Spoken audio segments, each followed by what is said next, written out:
Buenos días con todos. Mi nombre es Emilio Candela Jiménez, soy el secretario ejecutivo del Instituto Río Agüero.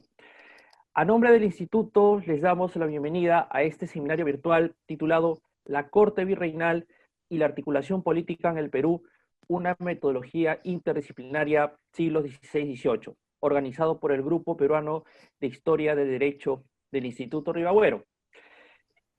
Solo quiero mencionar en esta breve presentación dos aspectos. Primero, agradecer el trabajo del equipo de Lira, tanto en la parte técnica como académica, que hace posible estos eventos virtuales en medio de la situación de emergencia sanitaria que vive el país. Y en segundo lugar, mencionar que el tema de la Corte ha sido trabajado en el Instituto a través de varios artículos, ¿ok? Y también,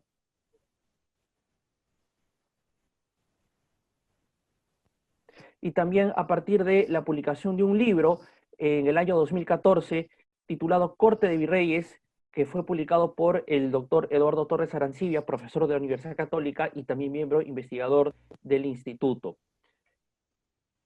Bueno, dicho esto, le cedo la palabra al profesor y magíster Javier Robles Bocanegra, quien se encarga de presentar a los ponentes del día de hoy. Adelante. Muchas gracias, Emilio. Amigos y colegas, tengan ustedes muy buenos días. Bueno, es un gusto estar con ustedes nuevamente en este seminario, eh,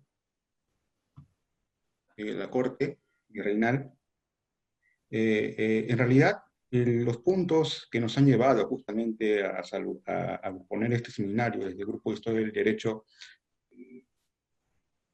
es el repensar la Corte, ¿no? Como sistema político de la monarquía hispana aplicado a todos sus reinos que tenía. En este caso, el caso específico, el caso de los reinos del Perú o Virreinato del Perú, ¿no? Hemos gozado una historiografía, pues en los últimos años, que se interesó mucho por el tema de la corte virreinal, estudiando las casas regias, los criados más canos que tenía el virrey, ¿no? Y cómo estos van a empezar a articular el poder, ¿no?, real con las instituciones del gobierno, ¿no? Principalmente la Real Audiencia, la Real Hacienda, el Tribunal Consulado, ¿no? Y también cómo es que este sistema de vínculos personales, pues va a dar como resultado una especie de cultura cortesana, una especie de normas de comportamiento, de etiquetas que los cortesanos van a asumir y van a cumplir de manera rigurosa para acercarse más al favor y también para estar más cerca justamente del soberano. Entonces, esos tres elementos, de la corte, casas reales, instituciones y magistrados de todo el reino, y los cortesanos son las tres cuestiones que este seminario va a repensar, todo en un conjunto, ¿no? No hay que perder de vista el conjunto de los tres elementos, que son fundamentales. Por eso, esa conjunción, esa interrelación, pues, de esos tres elementos dan como resultado la Corte como un espacio de poder, una estructura de poder, una organización política social que era la forma de gobierno de la monarquía en la Edad Moderna. Y esto se aplicó a todos los reinos y el Virreinato del Perú pues no fue la excepción, ¿no? Hubo una primera corte desde la llegada del y la corte se iba a informando con el paso del tiempo, iba a llegar a un punto de consolidación con el gobierno del virrey Toledo, ya a un espacio de maduración ya en el siglo XVII, que es el tema justamente que investiga el profesor Eduardo Rezanantibia en su libro Corte de Virreyes, y después, pues, a una descomposición a fines, pues, del siglo XVII, que es un tema que se va a hablar en este seminario. Muy bien, eso es los tres puntos fundamentales que tenemos que tener en cuenta para repensar la Corte como sistema político, ¿no? Desde esta metodología que ha propuesto el Instituto Universitario de la Corte en Europa, de la Universidad Autónoma de Madrid, y una propuesta también de los profesores José Martínez Millán y Manuel Rivero Rodríguez. Lo vital de esto es cómo es que esa metodología se aplica justamente al Perú virreinal. Y es lo que hoy, en estas dos sesiones, tanto el día de hoy como el mañana, vamos a reflexionar. Desde puntos diversos, ¿no? Desde la Casa de Interregias, desde los juicios de residencia a los corregidores, desde los criados del virrey y sus vínculos con instituciones, desde el espacio clerical de los doctrineros, desde los mercaderes y el tribunal consulado, ¿no? Y desde las juntas de pareceres que tenía el virrey para el gobierno de los siglos. Entonces, fíjense que son 6 puntos de vista distintos, pero a la vez interrelacionados, que muestran justamente la interdisciplinaridad de esta metodología de corte. Hoy nuestra misión es su reemplazamiento en la historiografía peruana de oro. Muy bien, dicho esto, solo queda agradecer pues, al profesor y doctor Carlos Ramos Núñez, coordinador del Grupo de Historia y Derecho, que nos ha brindado todas las facilidades acogido el seminario para su realización. También a los miembros del Grupo de Historia y Derecho, que nos han apoyado muchísimo en, en la fórmula del seminario. Todos los ponentes que nos dan su tiempo para poder participar, y a los asistentes también, desde luego. Y también, pues, como no, el agradecimiento a todo el personal del Instituto Río Agüero, al director Jorge Locio, a Emilio Candela, a Sandy Meneguzuco, y a todo el personal, pues, que nos ha brindado su tiempo, su dedicación para el desarrollo de tal. Bien, entonces cedo la palabra a Emilio para que ya presente a los editores. Muy bien, muchas gracias al magíster Javier Robles. Como bien señalaba él, efectivamente, y como yo al inicio, pues el tema de la Corte ha sido trabajado en el instituto por mucho tiempo.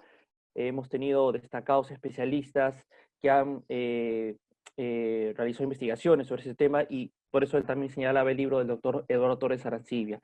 Vamos a empezar entonces con el evento, y el primer ponente va a ser el doctor Juan Jiménez Castillo de la Universidad Autónoma de Madrid, quien va a presentarnos su ponencia titulada El colapso del sistema cortesano virreinal, la nueva vertebración de los reinos del Perú, 1674-1689. Adelante, doctor Jiménez. De acuerdo, entonces voy a ser rápido. Bueno, quería agradecer a todos los organizadores, que me han, principalmente Javier Robles Bocanegra, por la invitación. Y también, bueno, me gustaría agradecer a todos los compañeros de Perú que me han ayudado, y, bueno, dedicarle un poco a la conferencia a un grupo de amigos muy queridos de allí, concretamente una situación un poco difícil, y para él va. Bueno, yo voy a comenzar mi ponencia. Cuando Javier me indicó el tratamiento del tema, yo quería hablar sobre el colapso del sistema cortesano virreinal, fruto de mi investigación de tesis doctoral acabada recientemente. Y me gustaría, pues, hacer un inciso en lo que es la denominación de crisis y colapso que se produjo, a mi entender, en este periodo. Como bien saben, muy bien estudiado por Margarita Suárez, se produce en el 1678 el colapso o el quiebre del sistema virreinal, concretamente con la expulsión de Baltasar de la Cueva, el virrey conde de Castellar, por dos motivos principalmente. Primero, por comerciar con diferentes géneros y por nombrar deliberadamente a sus criados y allegados en diferentes oficios. Antes de todo esto, quisiera hacer un inciso y establecer brevemente lo que yo entiendo por decadencia o crisis. Ya que en las últimas décadas principalmente, y las últimas 2 centurias, se ha llegado a establecer o estudiar este hecho sin llegar a conclusiones satisfactorias, a mi parecer, salvo ahora los recientes estudios que está realizando la profesora, como digo. Si nos atenemos únicamente a los datos, bien podremos afirmar que este hecho responde a una causalidad privativa del Reino del Perú. Esto es, que el virrey gobernó ilícitamente atendiendo a sus intereses personales antes que al bien general del reino. Esto ha dado lugar a concebir la historia del Perú entre 1650 y 1700, incluso pudiéramos abarcar aún más esta cronología, como de corrupción, y el de la monarquía católica como un periodo de decadencia. Sin entrar en detalle, porque nos llevaría a realizar otro seminario al respecto, he de indicar que se debe en gran medida a que el historiador y en general el ser humano en particular le resulta complejo aceptar la incertidumbre, así como la noción de inestabilidad, como elementos de creación e imprevisibilidad. Lejos de adoptar estos conceptos a nuestros estudios históricos, lo hemos abandonado, categorizando estos momentos concretos de la historia de incoherencia y contradicción. Los datos aportados sobre la destitución del conde de Castellar y por lo que han fundamentado la realidad histórica en general del Perú, para mí son realmente insuficientes si no queremos caer en un determinismo positivista, aportando leyes históricas concluyentes. Voy resumiendo para tener tiempo. En este sentido, desde las 2 últimas centurias, como digo, la incertidumbre y el caos como sistemas dinámicos inestables han sido desechados por las ciencias naturales, físico-matemáticas, así como en el campo de la historia, categorizando aquellos periodos de transición que implicaban nuevas realidades como de decadencia o de crisis. Este es el caso que nos ocupa. Gran parte de los resultados de la historia del virreinato del Perú, así como de los estudios de la monarquía de Carlos II, en su conjunto se limitan a aplicar una metodología cerrada y particularista, anteponiendo el prejuicio al juicio y añadiendo más adjetivos y adverbios que verbos y sustantivos. Si de algo se nutre la historia es que está asociada a una producción de entropía, esto es, de evolución y transformación, y por lo tanto a los procesos irreversibles como momentos de destrucción creadora, adquiriendo los acontecimientos históricos nuevas propiedades que las fluctuaciones y las inestabilidades desempeñan de manera esencial. El caso que aquí se va a analizar, más que certidumbres, las cuales intentaré plasmar, representan posibilidades a investigar. Y para ello es necesario mirar a Europa, concretamente a lo que ocurría en la Corte de Madrid, porque resulta ineludible para comprender los acontecimientos en la Ciudad de los Reyes, así como los hechos ocurridos en otros reinos y viceversa. En este sentido, la llegada, a mi parecer, de don Juan José de Austria como valido de Carlos II se presenta como una defensa de la regalía de la autoridad exclusiva del monarca frente a los poderes excelsos del soberano que habían alcanzado los virreyes. Discúlpenme porque no estoy pasando las diapositivas. Esta es la primera, los 2 principales motivos por los que se le imputa al virrey Castellar. ¿Qué ocurre? Esto determinó en gran medida la sustanciación del poder virreinal en oficiales ordinarios a finales del siglo XVII. Por ejemplo, se observa en el ejemplo que ocurre en el virreinato de Cerdeña, como el asesinato del marqués de Camarasa llegó a ser defendido por Rafael de Vilosa en su tratado jurídico sobre si la muerte de un virrey era delito de lesa majestad o no, admitiendo finalmente que no era delito, porque el virrey ya no representaba de manera directa e inmediata la representación y naturaleza política del monarca. La prohibición en Cataluña de 1678 a los virreyes de conceder oficios, donaciones entre sus allegados, y también debemos de echar la mirada al reino siciliano con la reestructuración y pacificación que hace el conde de Santisteban precisamente entre 1678 y 1687. Frente a los conceptos de decadencia y corrupción que implican, a mi parecer, certidumbres y leyes inalienables del acontecer histórico, siguiendo la teoría lineal y auge de caída y grandes potencias que defendió Paul Kennedy y anteriormente Gibbon, y en la segunda, es decir, en la de corrupción, una idea rusoniana según la cual el hombre es bueno por naturaleza, pero es la sociedad la que la corrompe, y por lo tanto los virreyes solo pudieron actuar de esa manera, dada la lejanía y falta de control por parte de la corona. Antepongo u ofrezco los calificativos, que no eufemismos, de reconfiguración y transfiguración. Ambos implican momentos de inestabilidad, caos, pero que introducen aspectos nuevos esenciales constructivos y con él inéditos fenómenos de nuevo orden. Por ello, los acontecimientos entre 1650 y 1700 permitieron crear nuevos procesos estables, siendo el punto de partida para una nueva formulación de la historia América virreinal. Por reconfiguración entiendo un proceso que se fundamentó en el cambio de organización político, económico, militar, social y religioso por parte de la monarquía católica para seguir existiendo tras la firma del Tratado de Westfalia en 1648. En este sentido, los intereses de la monarquía se antepusieron a los de la Santa Sede, por lo que derivó en una nueva forma de ordenamiento político, sin servir a aquellos que se habían establecido anteriormente en sus principios. Esto más bien lo que refleja es una crisis de identidad, a mi parecer, y una búsqueda de su razón de ser de la monarquía. Esta nueva vertebración política supuso a su vez una transfiguración de la naturaleza política del virrey. Esto es, la metamorfosis experimentada en todos los oficios y ministerios regios a raíz de las reformas efectuadas, como digo, tras dicha crisis.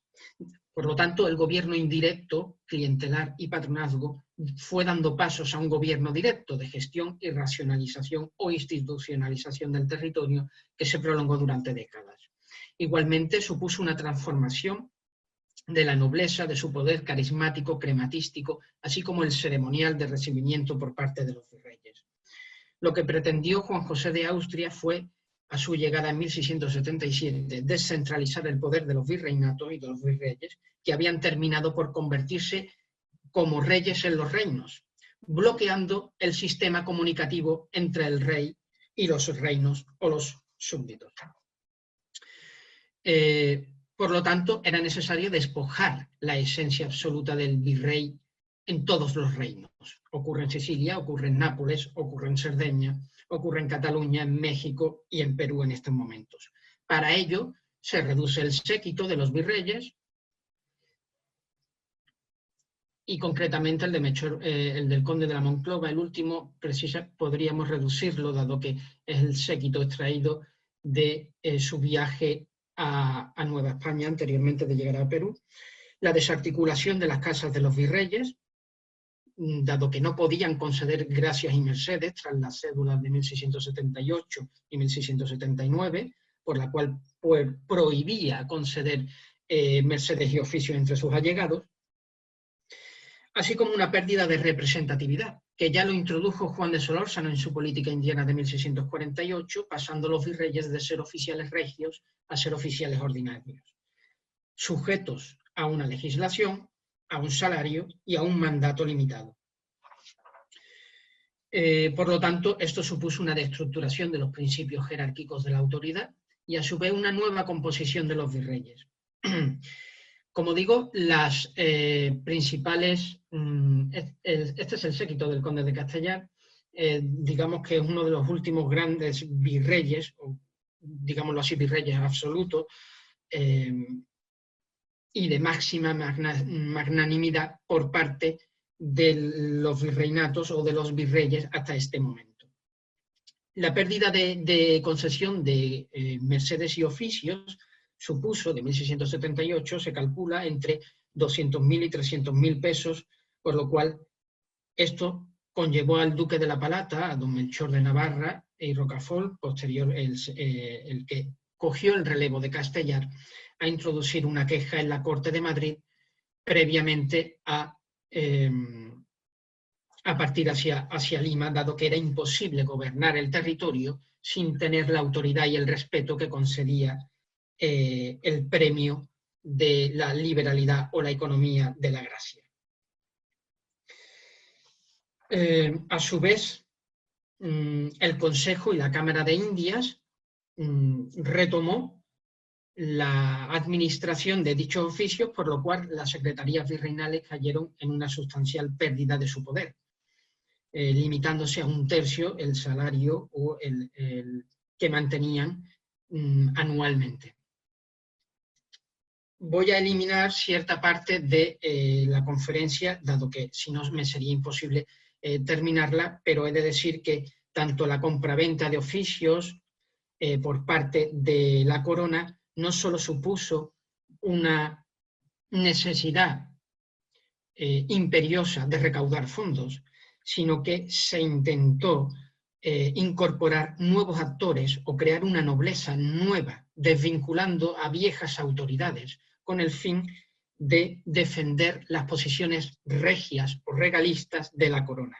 De hecho, se puede ver que creo que son 9 títulos que concede el duque de la Palata, todos son hijos o herederos de la conquista y pobladores de los reinos que lucharon contra Pizarro, con el fin de afianzar esa política regia. Si los virreyes no pueden conceder gracias y mercedes, implica que se necesita vertebrar el territorio de otra manera. Para ello, se va a fundamentar una nueva reestructuración del territorio en jurisdicciones más pequeñas para acercar, por una parte, al monarca a los vasallos y, por otra, administrar mejor el territorio. Desde 1650 se intenta establecer un virreinato en Nueva Granada. De hecho, retoma esta propuesta el virrey duque de la Palata, mejorándola e incorporándola al Consejo de Indias, que posteriormente será rechazada, pero se intentan crear también nuevas jurisdicciones, nuevas demarcaciones, nuevos tribunales de audiencia, como Cuzco, como en Cartagena o en Buenos Aires. Por otro lado, se unifican corregimientos.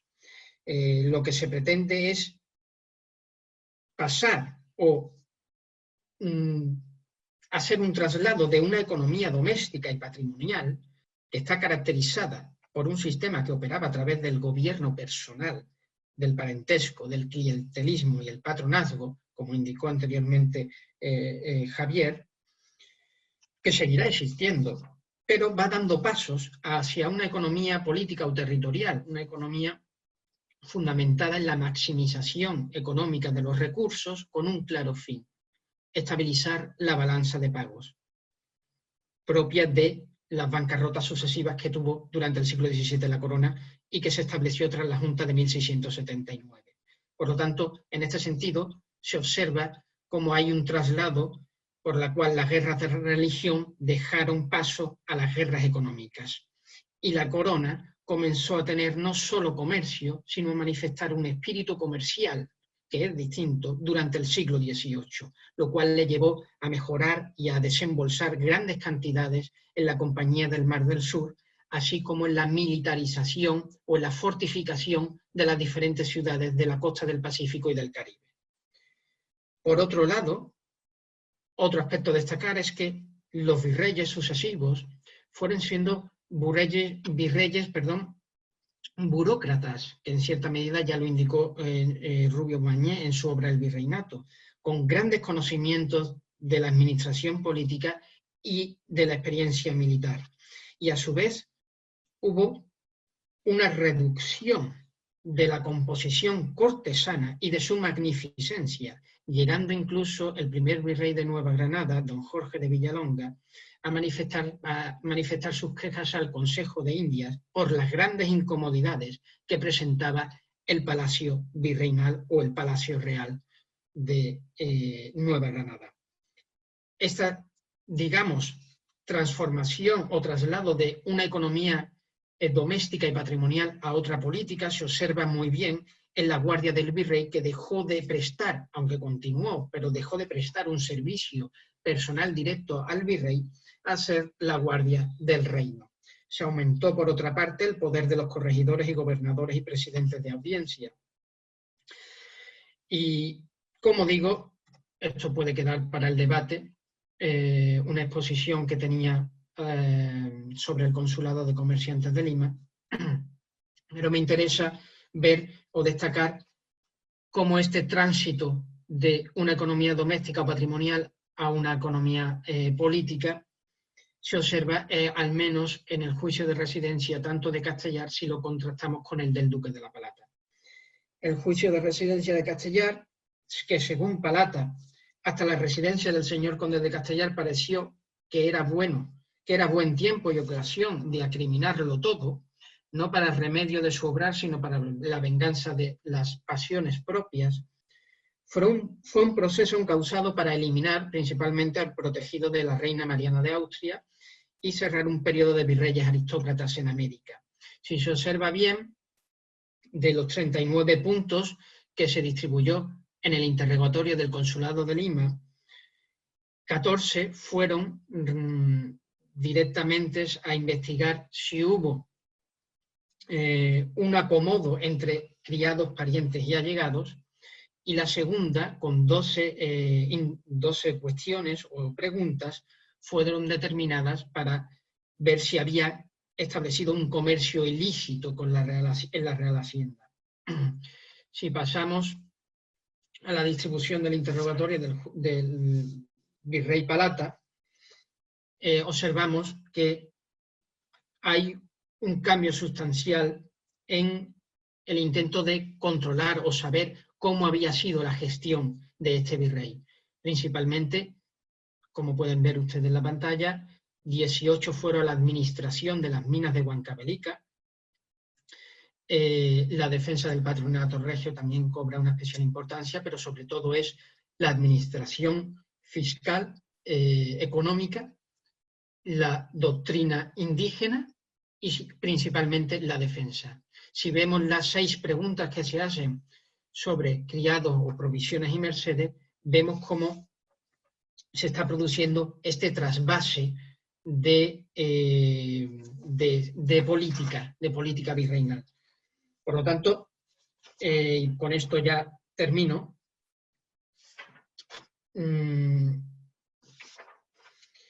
La reconfiguración, en este sentido, de la monarquía católica se consumó durante el reinado de Carlos II, que lejos de manifestar un proceso de crisis o decadencia, la lógica del poder en América se explica como un reajuste de los sistemas políticos, en este caso cortesanos, concebidos hasta el momento, rearticulando la gobernabilidad de todas sus repúblicas de poder, comenzando por la que, como representante de la viva imagen del rey, encarnó per se en una nueva imagen de la monarquía en los reinos de Indias. Discúlpenme si me he pasado, pero no llevaba ni siquiera no sé si aumentar o concretar mejor algunas de las cuestiones que he indicado aquí. Así que les agradezco mucho su atención. Ok, gracias al doctor Juan Jiménez Castillo. Sí, vamos a tener un momento para preguntas y ahí podrá quizá redondear, poder puntualizar algunos aspectos de su presentación. Muchas gracias al doctor Jiménez. Vamos a continuar. Ahora vamos a presentar al magíster Javier Robles Bocanegra, quien nos va a presentar su ponencia titulada Casa Vicerregia, Oidores y Etiqueta Cortesana en la Aurora, la Corte Virreinal del Perú, 1544-1550. El magíster Robles Bocanegra es licenciado en Historia por la Universidad Nacional Mayor de San Marcos, magíster en Historia Moderna y candidato a doctor en Estudios Hispánicos por la Universidad Autónoma de Madrid. Ha sido becario del programa de fomento de la investigación en esta universidad y es investigador doctoral del Instituto Universitario la Corte en Europa de España. También es miembro asociado del Instituto Río Agüero y es un especialista, obviamente, en los temas de cultura política de la etapa virreinal de nuestro país. Adelante, al magíster Javier Robles. Sí, gracias Emilio por la presentación. El tema de hoy que me invoca es hablar justamente sobre el sistema de corte en su inauguración, ¿no? Vale decir, desde la llegada del primer virrey Núñez Vela hasta el retiro del presidente de la audiencia, Pedro de la Gasca, ¿no? Un tema que la historiografía pues no ha revisado, obviado, ¿no? Ya que, bueno, está dentro de este tumulto de las guerras civiles de los conquistadores, ¿no? Y pues su investigación resulta un poco dificultosa, ¿no? Hay que recordar que Alejandro Cañeque justamente re, ha remarcado, ¿no? De buena manera, que investigar la corte, pues, desde ya representa una dificultad, porque uno cuando va a los archivos históricos, pues, no encuentra un legajo que diga corte virreinal, ¿no? O un fondo discutivo de la corte, ¿no? Sino que estos documentos hay que, pues, hay que desempolvarlos, pues, de diferentes procedencias, ¿no? De las cédulas, de las peticiones, de las correspondencias, ¿no? Principalmente, de las crónicas, relaciones, ¿no? Entonces, desde ahí ya representa una gran dificultad, pero al mismo tiempo también un reto, ¿no? Para poder reconstruir este sistema político. Bien, acá quería compartir una presentación, justamente. Entonces, justamente partiendo de este concepto de la Corte Virreinal como sistema político, hay que tener en cuenta, en primer lugar, ya hemos justamente explicado que esto, el tema de la Corte como organización política social, ¿no? Donde marca particular el poder por todos los reinos de la monarquía, ¿no? Punto número 2, los elementos bien explicados en lo que es las casas reales, las instituciones y los cortesanos. Justamente para hablar del inicio de la aurora cortesana en Lima, tener en cuenta las leyes nuevas de 1542, ¿no? La legislación en la cual ya se invocaba la residencia del virrey y de la Real y de la audiencia, justamente compuesta por 4 oidores letrados en Lima. Desde esa ley ya se está promoviendo justamente la formación de una corte, ¿no? Hay que tener en cuenta también que el virrey Vasco Núñez Vela va a recibir una autorización para llevar consigo a 10 alabarderos, a escuderos, hay un grupo de criados, ¿no? Para esto le dan 2.000 pesos de ayuda de costa para el traslado de todos estos criados que venían consigo. El punto 2 es que el virrey ya se establece en Calderoneras, es el presidente de la Real Audiencia de Lima. Y también se invoca al trabajo conjunto, tanto del virrey como de la audiencia, ¿no? Por ejemplo, en el caso de proveer los corregimientos, ¿no?, a los conquistadores o los que tenían méritos de servicios. También moderar las rentas y los tributos y preparar la información de méritos a los más fieles y servidores. Entonces, 3 puntos a tener en cuenta para el trabajo, pues, colegiado de Núñez Vela y de la audiencia.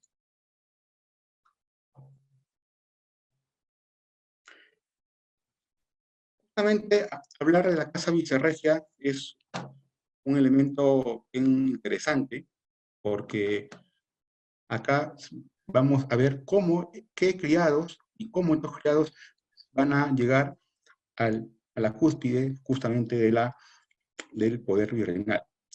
En el caso de Núñez Vela, él va a venir con 2 parientes muy importantes. El primero, su hermano de sangre, Francisco Velázquez Vela Núñez, que le otorga la capitanía general de todo el ejército real, que estaba capitaneado en Lima, y también el cargo del capitán general de la Guardia de Palacio. Asimismo, Vera Núñez es uno de los asesores en materia de guerra, pues, del virrey. Hay que recordar que cuando viene Núñez Vela estaba este escenario de la rebelión de Gonzalo Pizarro. En ese sentido, el virrey va a llamar a una junta de vecinos de todas las ciudades para que juren la fidelidad a la bandera real y enfrenten a los gonzalistas. Vera Núñez fue el asesor de esta orden de Núñez Vela y también que va a colaborar y promover esta reunión. Entonces, vemos acá que el oficio está presente, pues concentra Vera Núñez tanto la Capitanía General de todo el ejército y también la Capitanía de la Guardia Real. Diego Álvarez Cueto, el cuñado del virrey. Núñez Vela le encarga la Capitanía General de la Mar, ¿no?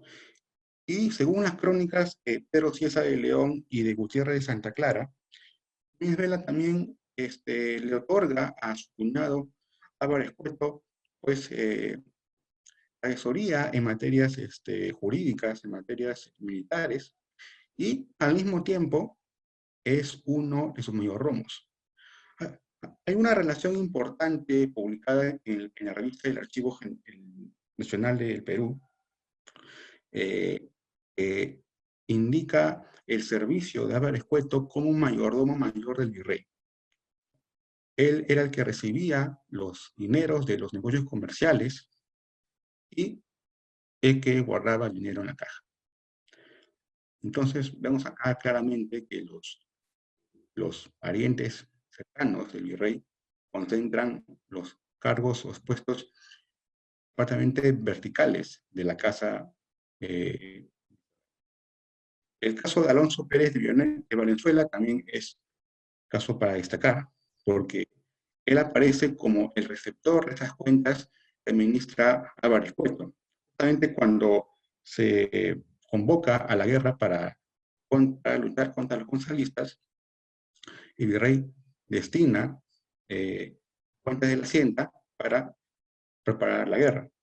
Y Pérez de Valenzuela, pues, tiene el acceso a esas cuentas.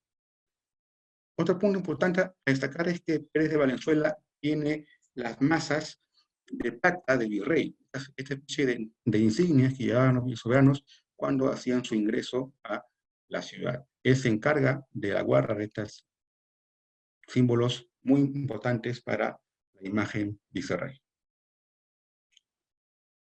Hay también un capellán, ¿no? Gutiérrez Santa Clara y César de León mencionan bien esta figura en Núñez Vela, que se encargan de darle la confesión al rebelde Antonio del Solar, cuando pues, tenía en mente irse en contra del virrey. Hay un camarero, bien llamado Rojas, que se encarga de articular los mensajes que tiene Núñez Vela con los criados. Ahora, el punto a revisar es los caballeros que sirven al virrey en el ejército, o la plana mayor. Muchos de ellos van a ser gente llegada con él junto en la embarcación cuando arriba a Lima, como Alonso de Montemayor, y también muchos de ellos también son encomenderos. Por ejemplo, Martín de Robles, Pablo de Meneses, son capitanes de infantería una vez llegado Núñez Vela a Lima, le declaran a él su servicio, su fidelidad, ¿no? Entonces, hay que tener en cuenta que si bien la acción comandera estuvo en contra de Núñez Vela porque vino con la misión de aplicar las nuevas leyes que suprimían la encomienda, otros buscaban justamente acercarse a él para evitar este despojo. El caso, por ejemplo, también de Diego de Agüero es importante. Diego de Agüero fue mandado por el Cabildo de Lima a las afueras de Lima, Gustavo Virrey, antes de ingresar para negociar justamente algunas permanencias para la ciudad. Y Diego de Agüero, como era de Ávila, pariente y paisano de Núñez Vela, pues le hace su criado, ¿no? Y un gran colaborador en el ingreso.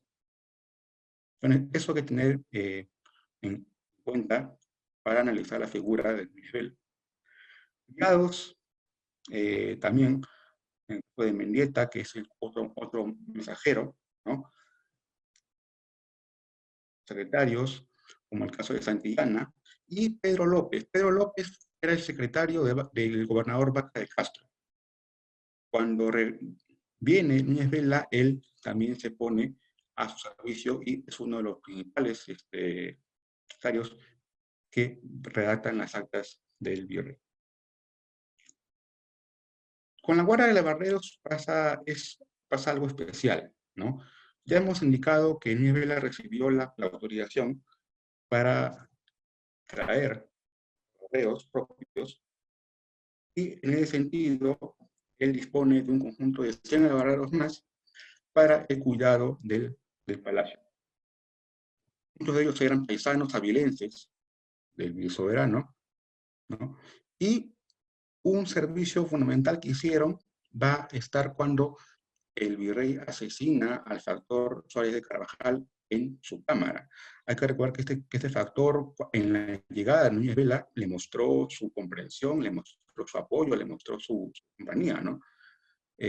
Pero se descubre un presunto complot de los parientes del factor para unirse a los gonzalistas. El virrey pensó que este complot había sido obra de Suárez de Carvajal y le dice a su hermano Vela Núñez que lo traiga a Palacio y ahí pues le increpa esa traición, ¿no? El factor le niega esos elementos y el virrey perdió la razón y con su daga lo acuchilló. Y después de meterle la primera puñalada, le mandó a sus criados que lo rematen y que lo entierren, lo saquen fuera del palacio. Este acto tan salvaje del virrey finalmente tuvo sus consecuencias, porque toda la guardia de Barreros, que en un principio lo acompañó y lo ayudó, a dar la espalda. Cuando se arma el complot de los oidores y los de Lima para apresar al virrey,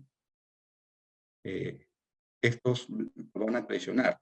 Cuando llega el tumulto de los vecinos de Lima, en las puertas del palacio, estos 100 alabarreros se van a pasar al bando de los oidores y entonces vemos acá claramente que la conducta no prudente del virrey es lo que finalmente le juega en contra y que termina por desestructurar su casa vicerregia. Los oidores que acompañaron a Núñez Vela, ¿no? Escenario muy, muy cambiante porque en un principio hay una facción de oidores que le dan a contra al virrey, como el licenciado Cepeda, el licenciado Luisón Tejada y el licenciado Álvarez, a quienes el virrey desde Cancha en Panamá lo trataba de otra manera. Ellos trataban de conciliar que no era necesario aplicar las leyes nuevas, que era mejor esperar, pero el virrey no le decía. Sin embargo, con la figura del licenciado Ortiz de Zárate, pues va a ser algo distinto. Ortiz de Zárate era muy cercano al virrey y fue uno de sus apoyos en los inicios de su gestión. Va a estar Ortiz de Zárate en una figura especial. Sin embargo, el asesinato del factor Suárez de Carvajal cambia todo el escenario. Se pierde el respeto a la figura vicerregia y el virrey lo que hace es también un proyecto muy desubicado, ¿no? Trasladar el sello real a Trujillo. Tenían ese proyecto de ese traslado. Los jugadores se opusieron justamente porque la audiencia tenía que residir en Lima y no en Trujillo. Y a través de eso se preparó una conjuración. Sin embargo, Ortiz de Zárate no dio su firma en esa provisión que autorizaba el despojo de poder al virrey. Medida también ya desde un punto de vista ilegal porque no se podía destituir al vicesoberano por la audiencia. El virrey es apresado por esta conjuración de los oidores y en el embarco donde estaba Núñez Vela, el oidor Álvarez, de ser opositor al virrey, se vuelve en el fiel colaborador, ¿no? Le da dineros, le da rentas y le da criados para el desembarco y se pone a su disposición. Y ellos dos son los que reinstalan una audiencia, pues, digamos, usurpadora, porque hacen una copia del sello en Quito y como el virrey tenía una provisión para liberar negocios, así sea con un oidor y él de presidente, entonces prácticamente hay la audiencia que se quedó en Lima al mando de Cepeda y la audiencia que estaba en Quito al mando pues, de Núñez Vela y de Álvarez. Entonces vemos acá claramente este juego de roles, ¿no? Y Ortiz de Zárate, de pasar pues, a colaborar con el virrey, cuando llega Gonzalo Pizarro y su ejército, él firma la provisión que autoriza a Gonzalo Pizarro como gobernador. Sin embargo, si es ahí, cuestión clara, afirman de que la firma de Ortiz de Zárate fue por miedo, ¿no? Había un temor que iba a poner en peligro la vida de los oidores, y Ortiz de Zárate lo grafica en esto. Vamos ahora a revisar lo que es la corte de la Gasca. Creo que ya me queda un poco de tiempo para ser breve. En este sentido, hay que recalcar que Gasca viene con poderes más amplios que Núñez Vela. Claro, la experiencia le da para actuar de esa manera, ¿no? El arzobispo Jerónimo de Loaiza es uno de sus fieles colaboradores del presidente, principal consejero de reparto de Guainarina, y esto le hace merced a un repartimiento que le otorga Gasca en el Cusco, ¿no?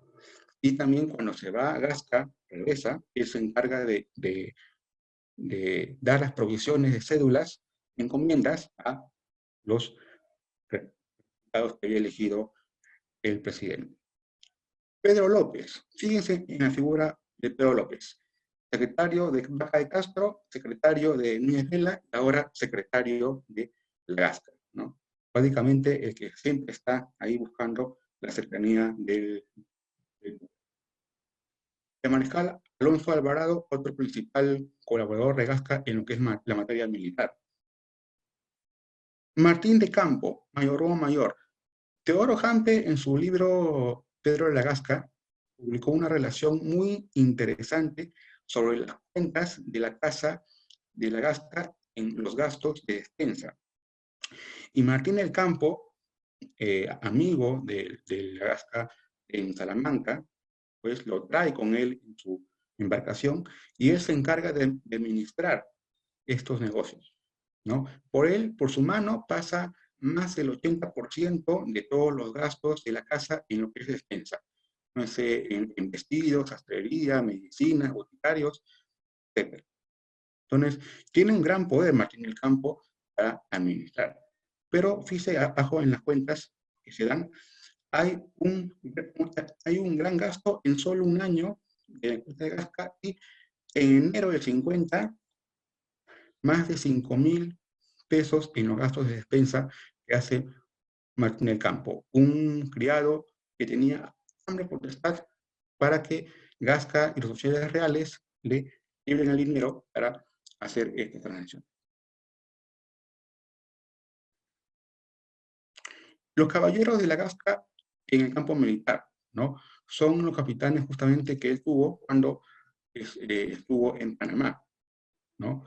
Y son los principales beneficiarios de reparto de buena harina, ¿no? Gasca justifica esta mención porque, obviamente, ¿no? Él dice en una de sus correspondencias que era vital homenajear a la cana de Panamá porque fue la llave que lo hizo derrotar a Gonzalo Pizarro. Y no estaba equivocado el pacificador Gasca en esto.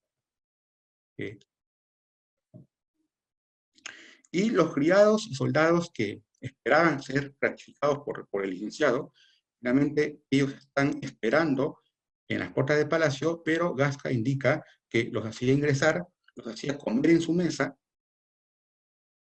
para evitar los disturbios, ¿no? Entonces vemos que a diferencia de Núñez Vela, que quería privilegiar a sus criados cercanos, Gasca se abre a los conquistadores, ¿no? Que lo habían apoyado a derrotar a Gonzalo Pizarro. Entonces son dos figuras muy opuestas, ¿no? Uno que quería privilegiar a los criados a toda costa y eso le valió el poder, le restó el poder, y en el caso de Pedro de la Gasca vemos que él a todos los que le sirvieron le da las encomiendas, le da las preeminencias y le da los oficios. Con la audiencia, Gasca va a construir una gran vitalidad. Obviamente, tanto Cianca es su principal consejero. Hay una armonía, a diferencia de con Núñez Vela, Gasca encuentra la armonía con los seguidores, ¿no? Obviamente su figura de letrado y de sapiencia le ayudó muchísimo. Cianca fue homenajeado por el servicio en lo que es sus armas y su costa, con ser corregidor de Cusco y también corregidor de Lima. Bravo de Saravia, uno de los principales también oidores que vino con Gasca, van a ser los que van a comandar la audiencia después de su salida. Hernando de Santillán. Cuando Santillán viene a Lima, Gasca le prepara un homenaje de comida, ¿no? Y el fiscal Juan Fernández, nombrado por Pedro de la Gasca con provisión para liberar los asuntos civiles y criminales.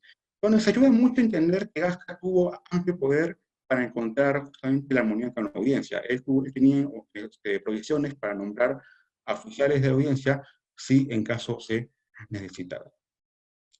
Y finalmente, la etiqueta cortesana que se ve desde la entrada del virrey. Hay que indicar que el uso del palio fue importantísimo para esta profesión. Los alcaldes y regidores usaban el palio, llevaban las paras del palio desde la entrada del virrey. Hay que recalcar que no se hizo como pensaba Juan Broglie desde el puente actual de Trujillo, sino desde la calle del Arco, ¿no? Las crónicas indican que vino desde el puente de Río y de ahí entrara, pero hay evidencias de que esta es la calle del Arco que está enfrente de la iglesia de Montserrat.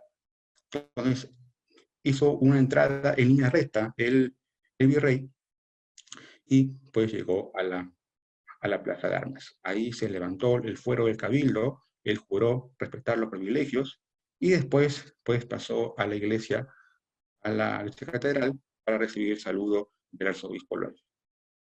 Entonces hay un protocolo rígido que se cumple desde la entrada del virrey. Vestimenta de los regidores y alcaldes también de pelo.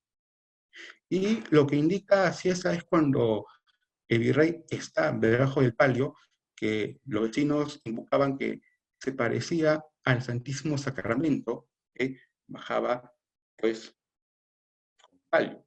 Hay que recordar que el palio era una prominencia importantísima para las procesiones litúrgicas, ¿no? Y que se le prohibía a los virreyes esta revisión. Sin embargo, pues el cabildo, para no perder sus preeminencias de poder, rogaba al virrey pues para el desfile.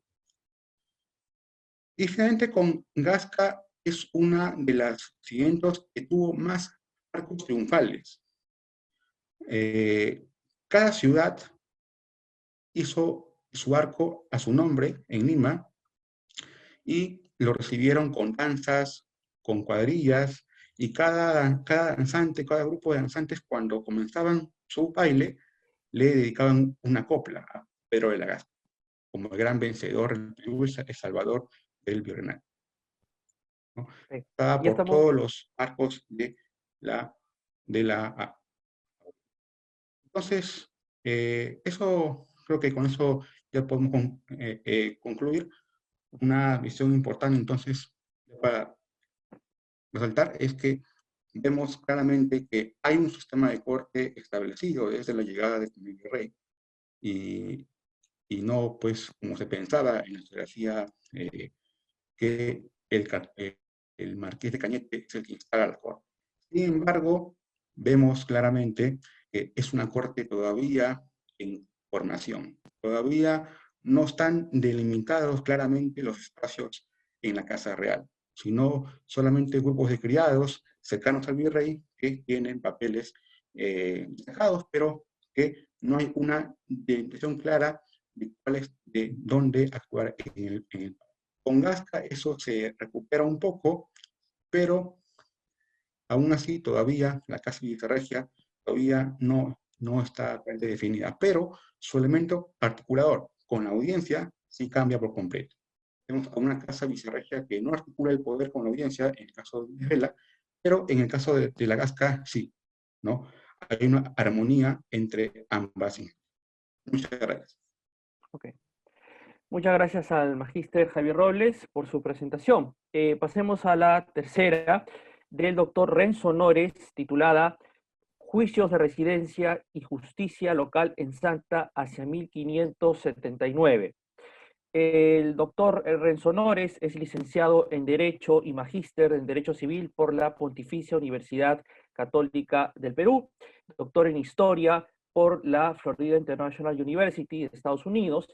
Ha sido profesor en distintas universidades peruanas y norteamericanas y es un especialista en temas sobre procuradores de la Real Audiencia de Lima y cultura legal entre los siglos XVI y XVII. Entonces, le cedemos la palabra al doctor Renzo Nores, quien va a tener 15 minutos para su presentación. Muy bien, muchas gracias. Buenos días a todos y felicito mañana, que han sido pues para mí muy ilustrativas y muy instructivas, ¿no? Usar algunas de las partes de esta presentación que tratan sobre la justicia local, que es uno de los temas de interés que tengo, y también del desarrollo de la cultura legal en el siglo XVI, fuera de las grandes audiencias, ¿no? Siempre hemos trabajado un poco la audiencia de Lima como el gran epicentro de producción de ideas legales, de profesionales legales, de práctica del derecho, pero tenemos un enorme acervo documental en los archivos en Lima, la Biblioteca Nacional y el Archivo General de la Nación, que tienen fuentes fantásticas para trabajar la justicia local y en particular los juicios de residencia, que es lo que voy a discutir hoy, ¿no? Mi presentación está básicamente dividida en tres partes. Parte 1, que es un poco el juicio de residencia, es decir, en qué consiste, por qué podemos revisitar esta fuente que ha sido utilizada largamente en la historiografía colonialista. El segundo punto es por qué el caso de Santa es relevante para nuestra investigación. Y luego, pues, el tercer punto, un poco una reflexión general sobre la cultura jurídica, ¿no? ¿Qué podemos definir por cultura jurídica? ¿Qué implicancia puede tener este juicio de residencia? Muy bien, el juicio de residencia es básicamente un procedimiento que consistía en una especie de rendición de cuentas, de acusaciones, de cargos imputados a un funcionario, usualmente, digamos, corregidor, para hablar en términos de justicia local, pero que involucraba en realidad a otros miembros y que lo que buscaba era establecer un escrutinio público a través de testimonios y luego una eventual sanción, un poco para, digamos, prevenir la reiteración o la repetición de estos actos que se consideren ilícitos. El juicio de residencia es una institución, como muchas de las instituciones castellanas altomedievales, que fueron exportadas al mundo americano con la conquista del siglo XVI. Este famoso modelo castellano de organización, de pensamiento legal, de pensamiento político, es lo que residencia ha sido utilizado en la historiografía con varios propósitos y en particular con la idea de ver cómo funciona el sistema de punición, el sistema de vigilancia, el sistema de castigo a los oficiales del rey, ¿no? En particular a la justicia, no solamente la justicia local, sino la justicia de alta instancia e inclusive, digamos, a las autoridades más conspicuas. Mi interés no está en el sentido un poco de la punición o de la sanción, aunque evidentemente es un vector importante, sino más bien en la construcción de lo que podemos llamar un espacio de ideas, es decir, un espacio de concepciones sobre la justicia y el derecho que pueden recogerse de los testimonios del juicio de residencia. El juicio de residencia, digamos, recoge voces diversas de muchos declarantes, muchos especies de testimoniantes, no sé qué término utilizar, declarantes tal vez es lo más apropiado, sobre determinados hechos que se le imputan a la autoridad visitada o, digamos, en este sentido, residentada, ¿no?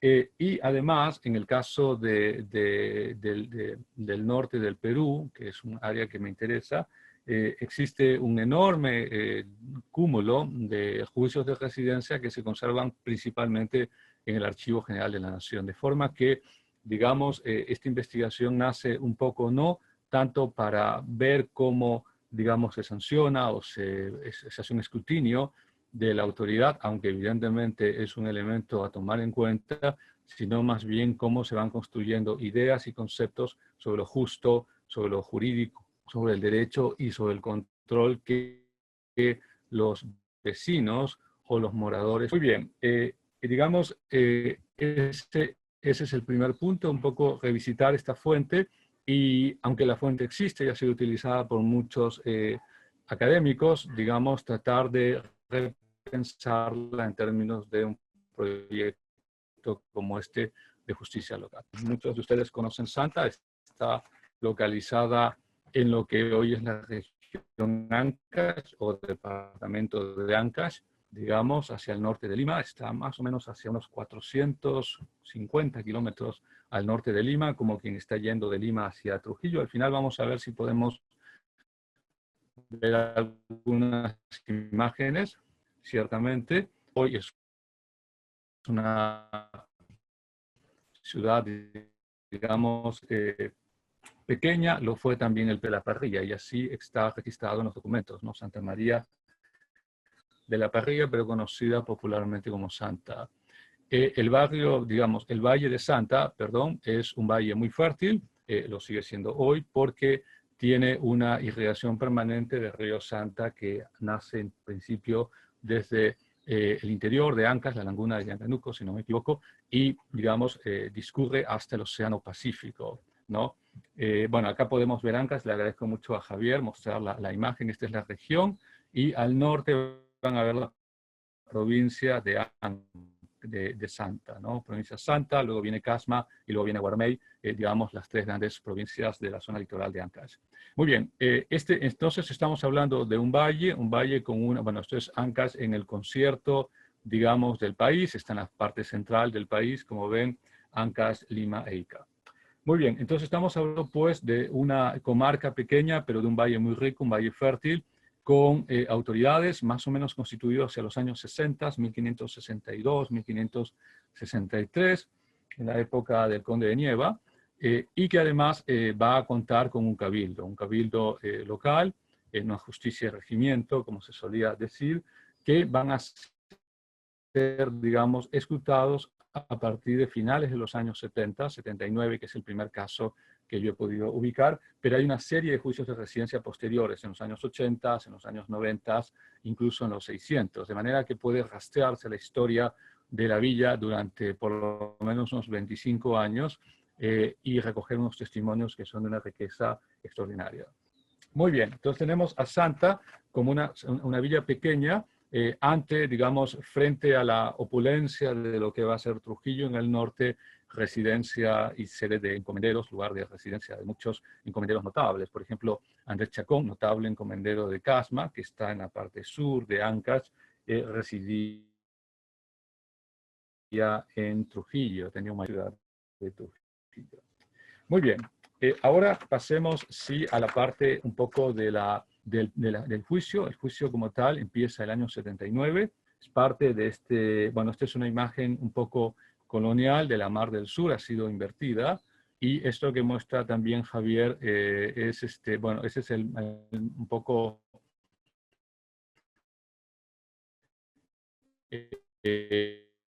bueno, he mostrado para que sea en otro tipo de formato, y podemos ver ahí todo el litoral peruano, ¿no? O lo que es el Perú actual. Muy bien, para un poco ya ir cerrando, tenemos el año 79, el juicio de residencia al Cabildo, compuesto no solamente, por cierto, por el alcalde, sino también por los regidores de ese Cabildo, y tenemos la presencia de una serie de vecinos y moradores que presentan numerosas acusaciones o numerosos testimonios que apoyan las acusaciones contra el alcalde. El alcalde, si mi memoria no me falla, es Juan de Mata, que va a ser luego pues una figura muy importante en Trujillo.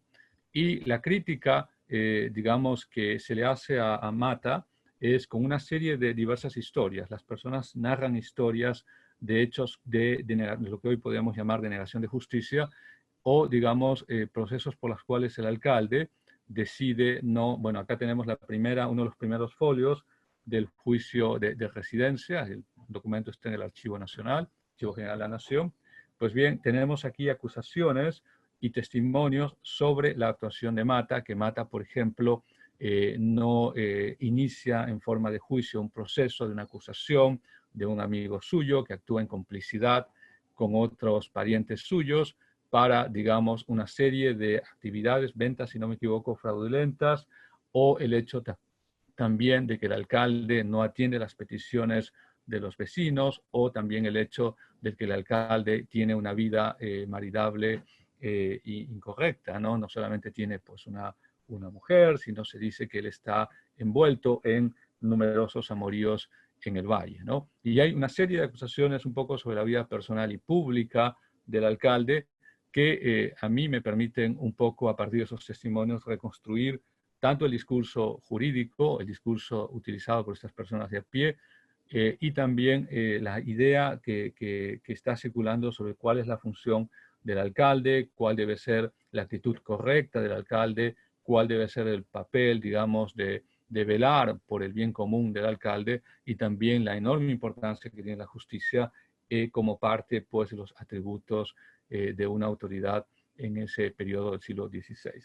Muy bien, quiero un poco ya terminar con la parte última, que es de la cultura jurídica, que, digamos, en términos muchas veces de la historiografía jurídica más clásica, hemos trabajado principalmente cultura jurídica entendida como una práctica jurídica, bueno, es un poco más la definición de la sociología del derecho, o como un saber letrado, que ha sido un poco más la tradición, sobre todo hispanoparlante, de la cultura jurídica, pero creo que nosotros podemos voltear la torta, si se puede utilizar la expresión, o girar un poco el campo de interés y tratar de ver cómo los actores, en este caso las personas que están viviendo en el valle, están dándonos un testimonio de sus ideas, de sus discursos, de su léxico político y jurídico, y están construyendo pues el derecho colonial del siglo XVI. Muy bien, eso es todo. Muchas gracias, y es un placer pues estar en este seminario. Muchas gracias. Muchas gracias al doctor Renzo Nores por su presentación. Y vamos a pasar ahora al momento de las preguntas, algunas que han formulado a través del chat de este evento. Voy a empezar con las preguntas dirigidas al doctor Juan Jiménez Castillo. Son dos. Una primera pregunta tiene que ver con, en torno a esta práctica que usted mencionó de la reducción de honores que los virreyes podían hacer a sus criados. La pregunta es, ¿cómo se hizo efectiva esta prohibición o reducción que los virreyes, en toda esta práctica que los virreyes tenían de darle honores a sus criados? ¿Cómo se hizo efectiva esta reducción o esta prohibición? Y la segunda pregunta tiene que ver con algo que mencionó en una parte de su presentación, cuando hacía referencia al séquito que tenía un virrey, y aparece una figura de un sangrador. Entonces, una pregunta es, ¿a qué se dedicaba un sangrador en la corte de un virrey? ¿Cuál era la función que cumplía? Bueno, adelante, el doctor Jiménez. Sí, muchas gracias. Se escucha, ¿verdad? Sí, Sí, lo claro. escuchamos muy bien. Eh, sí, bueno, muchísimas gracias por las preguntas y la verdad que encantado de haber participado en este evento con las conferencias a mi parecer, muy profundas. La primera, ¿cómo se hizo efectiva? Bueno, es cierto que esta política, ¿no?, de reducción tanto del séquito como de la concesión de oficios y mercedes a partir de 1678. En primer lugar, siempre tenemos en cuenta aquella famosa frase de se acata pero no se cumple, la ley o la norma, ¿no? Esto tiene que ver con relación también con la conferencia de Renzo. Y claro, es que a mi entender el derecho en este sentido o en este momento, el derecho no es coactivo, sino que es más bien instructivo. Por lo tanto, el hecho de que se prohíba a los virreyes conceder gracias o mercedes, ciertamente se va a cumplir, pero entrecomillado. El sistema de corte o el sistema de organización política, entendido como corte, que se fundamenta en el patronazgo y el clientelismo, a pesar de que hay una fractura en 1678 y prohibida anteriormente, lo cierto es que se materializa en este sentido con la publicación de las leyes de Indias. Que se pueda llevar a cabo esta actividad, bien es cierto que se puede poner en cuestión, y de hecho se pone porque el duque de la Palata, los sucesores al virrey Castellar, siguen concediendo gracias y mercedes, lo cual en cierta medida tampoco tenemos que interpretarlo como ajenos al derecho o no respetaban el derecho, porque cómo se concilia la idea de un cambio de sistema político, en este caso clientelar o de patronazgo, en otro de economía política o tendencias cada vez más claras a una racionalización de lo que entendemos por derecho y por política. En ese sentido, sí es cierto que se redujeron ciertas condecoraciones o entrega de oficios, pero es verdad que durante todo el siglo XVIII se continuará con esta práctica y, de hecho, bueno, Tocqueville, Alexis de Tocqueville, en su maravillosa obra sobre el antiguo régimen y la revolución, nos indica precisamente eso, la tradición de la larga duración de los periodos políticos, como el antiguo régimen no termina en 1789. Es decir, hay una prolongación. Y por otro lado, bueno, el oficio de sangrador, no soy gran especialista en ello, pero sí que es cierto que en el séquito de los virreyes se llevan a médicos y se llevan a sangradores principalmente porque era el principal efecto que se hacía de carácter médico, medicinal, en algún caso cuando enfermaban los virreyes, por ejemplo, si contraían fiebres, el procedimiento era sangrar, porque a través, no sé si habrá alguien experto en la sala que pudiera matizar esto, pero sí que es verdad que se hacía sangrar al virrey o a la persona enferma para intentar reducir, en este caso, pues las fiebres, ¿no? Era un método y era un oficio que se llevaba pues dentro del séquito como otros médicos o otros cortesanos. No sé si he respondido correctamente, pero Sí, o han quedado sí, satisfechos. sí, muchas gracias por sus respuestas a estas preguntas. Pasemos a las que están dirigidas al magíster Javier Robles Bocanegra, que son también dos, ¿ok? La primera es la siguiente, sobre el caso de Blasco Núñez de Vela, quien actuó como un jefe militar. A partir de ello, ¿podría afirmarse que en tiempo de guerra puede haber corte? Esta es una de las preguntas que se ha formulado. Y la segunda es, ¿Cuál sería la diferencia entre la casa de un señor con una corte? ¿No? Esas son las dos preguntas, entonces, dirigidas al magíster Javier Robles. En primer lugar, hay que recalcar, como dije ya anteriormente, la Corte como sistema político. Esto es importante destacarlo porque, de lo contrario, no se comprende lo que es la metodología, ¿no? En ese sentido, la invocación a Núñez Vela a llevar sus cuidados, básicamente ese es como el granito de arena para que ya la Corte se empiece a estructurar. No es una corte consolidada, desde luego. El contexto, pues, el enfrentamiento con Gonzalo Pizarro no lo permitía. Obviamente el virrey tenía claramente su espacio militar enfocado a Gonzalo Pizarro. Sin embargo, hay un séquito de criados que en un inicio le juran fidelidad a Núñez Vela y él se encarga de concentrar esas prerrogativas y mercedes de puestos militares en sus parientes, en sus amigos y en sus paisanos, ¿no? De Vela Núñez, de Diego Álvarez Cueto y de toda su plana de guerreros, ¿no? Ahora, ¿cuál fue el punto fundamental para que esta corte se estructure? Obviamente el asesinato al factor Suárez de Carvajal, que fue cuando fue uno de los colaboradores y también el más animoso al recibimiento del virrey. Él le va a leer el juramento de presentación en arco para el Cabildo de Lima. Después, pues, el virrey ingresa. Entonces, aquí es entender un rompimiento, pues, de las relaciones de poder, ¿no? El Cabildo esperaba que por ese recibimiento el virrey les dé las providencias y que no ejecute las leyes nuevas.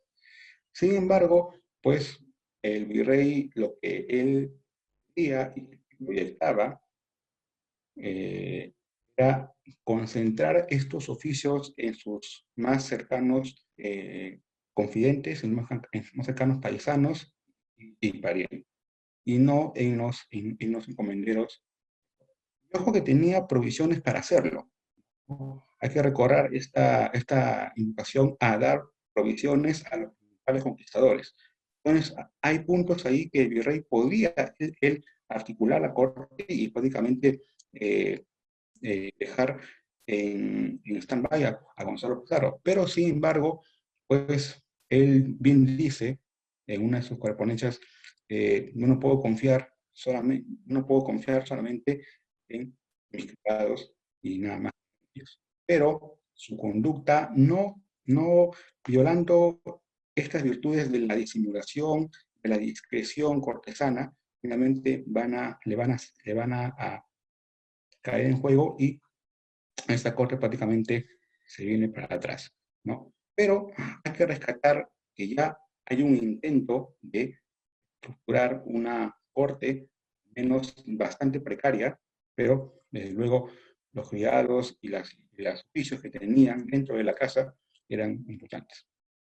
En la segunda pregunta, con respecto a si la casa de la Gasca hay que considerarla dentro de la casa de Viserregías. En primer lugar, hay que tener en cuenta los poderes que tenía Pedro de la Gasca, ¿no? Prácticamente, si él, sin el título de virrey, tenía poderes muy superiores a los que trajo Núñez Vela, ¿no? Gastar la hacienda a su merced, proveer cualquier tipo de oficios a su merced y declarar perdón a su merced. Entonces, hay una soberanía monárquica dentro de la imagen del presidente, a pesar de no tener el título de virrey, ¿no? Realmente, las autoridades que vienen a gobernar tienen el mando supremo del virreinato en el siglo XVI, ¿no? Muchos de ellos no son virreyes. En el caso, por ejemplo, de Gasca, en el caso de López de Castro, en el caso de la Audiencia, que gobierna durante 5 años después de Gasca hasta la llegada de virrey Cañete, y ellos son los que van a asumir ese ese patronato de dar las mercedes. Y Gasca aquí, por ejemplo, en los gastos que hace de su casa, pues esta casa de presidente se está asimilando a la casa vicerregia. Alejandro Cañete dijo algo menciona algo algo muy sugerente, ¿no? La casa vicerregia hay que comprenderla como un intermedio de la casa real, de la casa regia, de la Corte de Madrid, y con la casa de un noble, ¿no? Entonces, el intermedio de esas dos, de la casa real con la casa de un noble, es la casa del virrey. Cuando no asume el virrey, asume el presidente de la audiencia de Lima, obviamente es una casa. Nuevamente recalco, la conjunción del sistema de corte. La audiencia de Lima como tribunal y su composición de presidente y magistrados, parte de la corte, así también como lo eran los consejos que tenía el rey en la Corte de Madrid. Entonces, siempre hay que tener en cuenta esta visión de sistema político que tiene la Corte para su comprensión en esta metodología, como estamos proponiendo en este seminario. Eso sería todo. Muchas gracias por las respuestas, ¿ok? Y ahora pasaremos a las preguntas dirigidas al doctor Renzo Honores, que son también dos, ¿no? La primera es la siguiente: los temas morales, a partir de la presentación que nos ha hecho, ¿los temas morales podían ser parte de un juicio de residencia? Y la segunda pregunta tiene que ver más con una inquietud que se manifestó en el chat sobre los nombres de los diferentes lugares del Valle de Ancas, que son casi los mismos que en la actualidad. Entonces, poco llamó la atención este aspecto, ¿no? Que los nombres no han variado mucho respecto a la etapa colonial a la actualidad. Muy bien. Adelante, doctor Honores. Muchas gracias, Emilio. Muy amable. Sí, empezamos por la segunda pregunta. Efectivamente, el valle se sigue llamando Valle de Santa hoy, aunque tengo entendido que el pueblo de Santa no es el que originalmente, no es la traza original, digamos, de Santa. Es lo que tengo entendido, pero no lo he podido aún, digamos, confirmar. Pero de todas formas, el valle tiene ese nombre y Santa, su nombre oficial era Santa María de la Perrilla, pero obviamente todo el mundo la conoce por la versión corta de Santa. En cuanto a la primera pregunta, sí, si por temas morales entendemos, digamos, la actitud de la monogamia, por ejemplo, y la salvaguarda de la monogamia, pues era parte de la discusión en el juicio de residencia de los testimonios adversos al alcalde. Incluso se detallan sus peripecias amorosas, para decirlo de una forma, ¿no?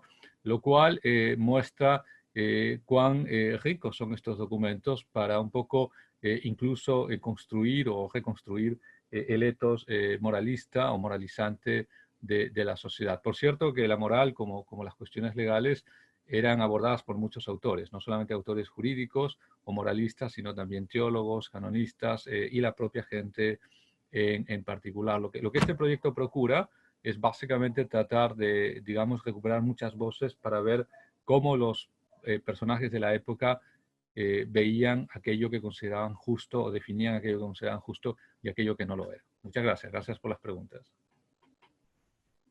Muchas gracias, doctor Renzo Honores. ¿No? Interesantes las precisiones. Entonces, se puede decir que ya desde la época colonial había la incapacidad moral de repente para las autoridades.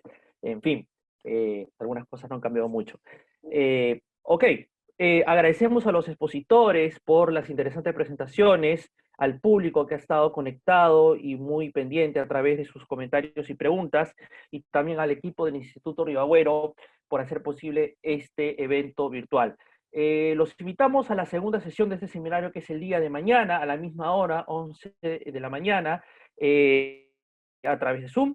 Mañana van a presentar también 3 expositores: Jimmy Martínez Céspedes, de la Universidad Federico Villarreal; Damián González, del Instituto Max Planck; y Luis Rodríguez Toledo de la Universidad Católica.